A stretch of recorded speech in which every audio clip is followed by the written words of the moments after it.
Twaraburaye, twarabwiriwe, twarapfushije, twarapfuye. Umutima wacu niwo wanze gupfa. Is your intention to take Gitarama first or to take Kigali first? That remains my secret. Abashakashatsi benshi ndetse n'abanditsi b'Abanyafurika bakoze ubushakashatsi ku mateka y'u Rwanda, bandika ibitabo binyuranye ku Rwanda. Si abo ngabo gusa, hari n'abazungu banditse ku mateka y'u Rwanda, bayandika nabi, barayagoreka, bigira ingaruka mbi ku Rwanda, haba urwego rwa politiki mpuzamahanga ndetse no ku rwego rw'isura y'igihugu. Muri iki kiganiro turarebera hamwe incamake y'amateka y'u Rwanda y'ukuri, amateka acukumbuye, asesenguye ndetse anerekana isura ya nyayo y'u Rwanda. Muri iki kiganiro turasesengura amateka y'ibihe binyuranye by'u Rwanda hifashishijwe ibitabo by'abahanga mu mateka bagiye bandika. Muri abo bahanga turifashisha Abanyarwanda banditse amateka y'u Rwanda batabogama.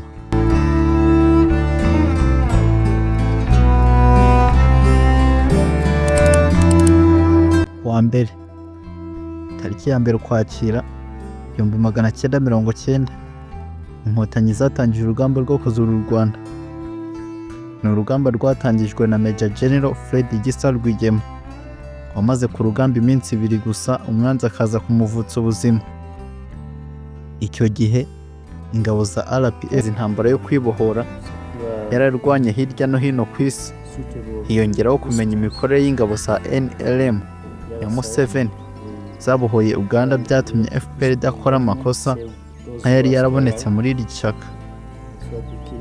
No mu byatumye FPR itangiza intambara yo kuzura u Rwanda harimo ikibazo cy'ingutu cy'amacakubiri mu bana b'u Rwanda, irondabwoko ryibasiye Abatutsi, amacakubiri y'ubute. RPA yari ifite abasirikari basaga 3,000 batojwe neza mu nzego zose. Muri iki gitondo haratune ebyiri za RPA zateye ku mupaka wa Kagitumba, ziwufata bitaruhije nyuma y'imirwano mito. Uyu munsi saa 10 General Major Fred Gisa Rwigema yavuze ijambo imbere y'abasirikari bagera kuri 500 bari bahuriye hamwe ku butaka bw'u Rwanda. Abandi basirikari bari bavuye mu nkambi za gisirikari zinyuranye bari bakigenda, bahurira ahantu hanyuranye ku mupaka w'u Rwanda. Abo basirikari bari bazi ko urugamba rugomba ubwitange ndetse rutazarangira vuba nk'uko babikekaga. Umurava wari wose ku ngabo za RPA zari zingiye ku butaka gakondo bwa mbere. Icyakora ibyo byishimo ntibyamaze kabiri, kuko ku munsi wa kabiri w'urugamba umugaba mukuru General Major Fred Gisa Rwigema yishwe n'umwanzi. Ibi byateye icyuho gikomeye mu buyobozi ndetse n'umuhati utangira kugabanuka ku basirikari bari basigaye. Uretse Fred Gisa Rwigema wishwe arasiwe Nyabwishongwezi, mu minsi yakurikiyeho harashwe abandi basirikari bakuru barimo Major Bunyenyezi na Major Bayingana ubwo bagwaga mu gitero cy'umwanzi iryabega. Nyuma yo gucika intege kw'abo basirikari kubera urupfu rwa Rwigema kwa 20 Ukwakira 1990, Afande Paul Kagame wari major yamenye inkuru mbi yo gutabaruka kwa Major General Fred Gisa Rwigema. Bari inshuti magara. Kubera urukundo rw'u Rwanda n'Abanyarwanda, yavuye muri Leta Zunze Ubumwe za Amerika aho yari ku ishuri, maze aza ku rugamba. Bahise bamusaba kubayobora, akababera umugaba mukuru w'urugamba rwo kubohora u Rwanda. Afande Paul Kagame yarabemereye, ayobora urwo rugamba rutari rworoshye. Ibiganiro bivuga ko icyo gihe imiterere y'imirwanire yahinduye isura. Bavuga ko imirwanire isanzwe yasimbuye n'imirwanire ya kinyeshyamba. Urugamba rwimurirwa mu bice by'imisozi miremire ndetse hashingwa ibirindiro by'imirwano bishya, by'umwihariko mu bice byo mu birunga. Igitabo cya Komisiyo y'Ubumwe n'Ubwiyunge kivuga ku ngorane zakurikiye urupfu rwa Fred Gisa Rwigema.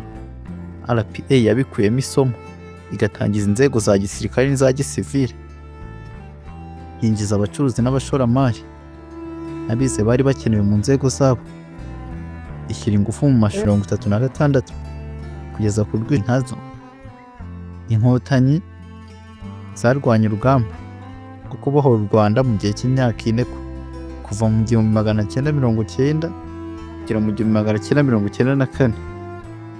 Umwanditsi akaba n'umusirikare wa RPA Inkotanyi Ndahiro Logan, ubuhamya buri mu gitabo cye yemeza ko urugamba Inkotanyi zarwanye rwari urugamba rukomeye, rwari rugoye cyane, rurimo amananiza menshi cyane n'inzitizi nyinshi. Urugamba rwabasabaga kwitanga bikomeye, kutagira ubwoba, kumenya icyo urwanira, kurangwa no gushyira inyungu z'igihugu imbere kurusha kwitekerezaho.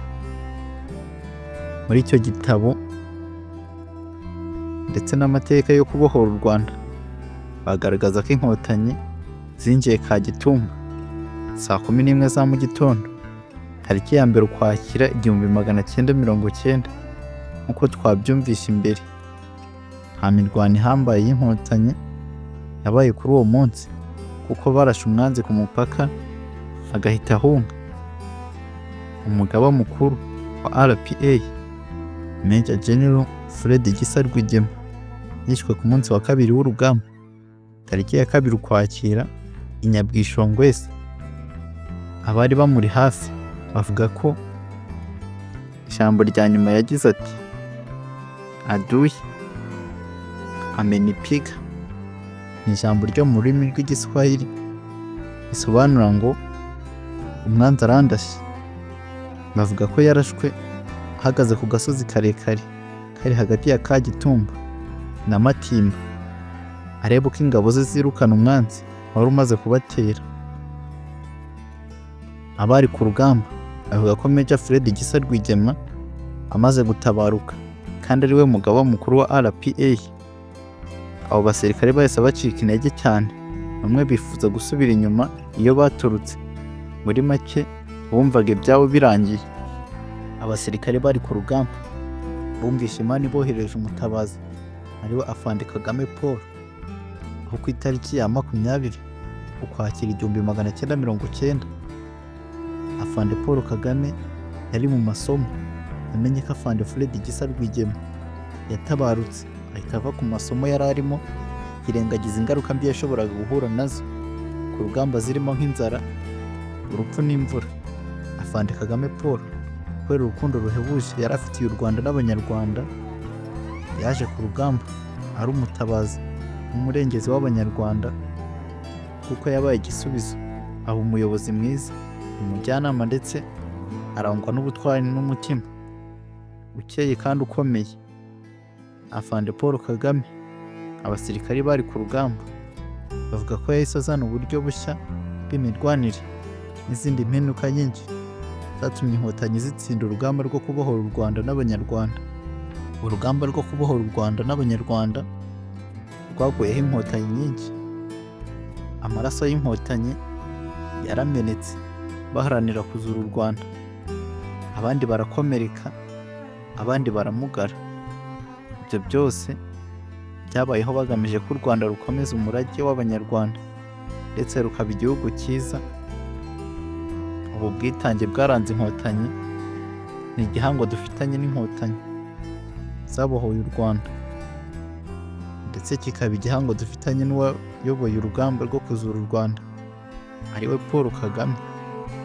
Inkotanyi nyinshi zari ku rugamba rwo kubohora u Rwanda zishimira Paul Kagame ko yagaragaje ubumuntu, ubutwari, umutima ukomeye kandi ukeye, kandi bamushimira bikomeye ko yemeye kubabera umuyobozi ku rugamba rwo kubohora urwababyaye. Banamushimira kandi impinduka yazanye ku rugamba zari zikwiye kuko zari zuzuye ubuhanga bukomeye, bikaba byarabafashije gutsinda urugamba rutari rworoshye. Reka ducumbikira aha incamake ku rugamba rwo kwibohora tugira kandi tuti mwarakoze Inkotanyi, dore u Rwanda mwarasaniye rwabaye ubukombe kandi ntiruzigera rwambara injamba. Nk'ibisanzwe njye mwumvaga yari Fabrice nk'ibisanzwe, ugutegura nkanakugezaho ubucukumbuzi nk'ubw'ubwenge hano kuri Mr. ML TV. Reka duhure mu bindi biganiro.